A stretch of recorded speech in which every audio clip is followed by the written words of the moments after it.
We got a new lesson on Filipino.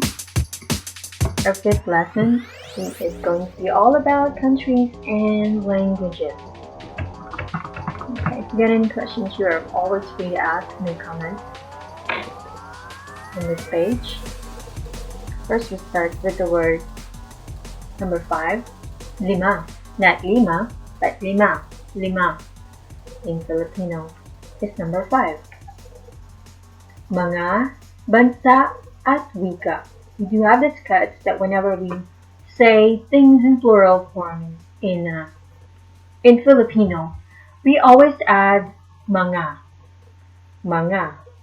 However, we don't really add it if we have conjunction right here. The reason is it's just going to make it redundant. So we just add mga at the beginning of the sentence. Mga bansa at wika. Countries, bansa, languages, wika. Let's make an example right over here. Si John ay taga London. Si John ay taga London.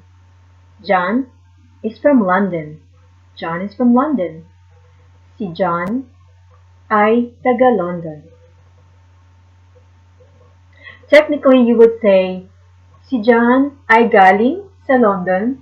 It will mean the same thing. However, when you say, si John ay taga London, it's a typical way of everyday conversation. You just say that.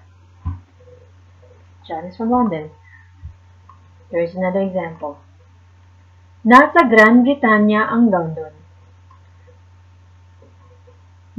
Ang London ay nasa Gran Britanya. Why do we make two examples here? The reason is that on this first sentence, we started with the predicate and ended with the subject.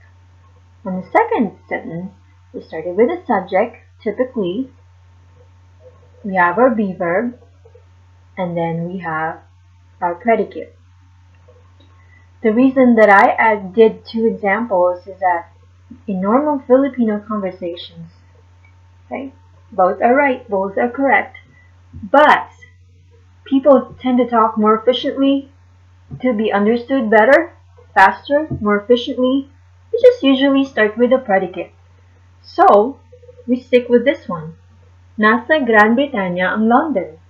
Like I said, they both mean the same thing. Ang London ay nasa Gran Britanya. I is a be verb. It could mean is, are, was, were. It is a be verb, a form of a be verb that never changes. Regardless of the subject, regardless of the situation, it just means is, are, was, were, okay? And you notice that the sentence is actually shorter without the word I, because, if we started with the predicate and the subject, we just say things more efficiently. So you can reverse your subject and predicate. It will mean the same thing. However, you do have to add the be verb I. In daily conversations, predicate and subject is the norm, as I have mentioned before, even though they have the same meaning. New word to learn, ciudad. Ciudad is city. It's from the Spanish word la ciudad, which also means the same thing. Here's a few more examples of predicate and subject. Predicate first, before the subject, in a sentence. It does make a lot of sense. It's more efficient. It's just a better way of saying things. Daily conversation is more common. You will hear that more often than subject plus predicate. Okay, so let's read this one. Nasa Europa ang France. Nasa Europa ang France. France is in Europe. France is in Europe. See how I reversed it? In English, I started with the subject and ended with the predicate. But in Tagalog, Filipino, I started with the predicate, nasa Europa, which means is in. Is in. Ang France. Ang France, I added the word I, which is the be verb. Ang France, I, nasa Europa. So I just reversed it. Either way, like I said, they're both correct. Nasa Africa ang Egypt.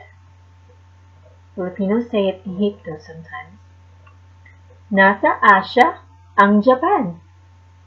And Filipinos say Japan sometimes as Hapon. There's some new words to learn about directions. Going somewhere, you see these words right here? You'll know what they mean. In Filipino, when you say north, say Hilaga. Hilaga. South is Timog. Timog. East, Silangan. Silangan. West is Kanluran. Kanluran. And central, Central. Central.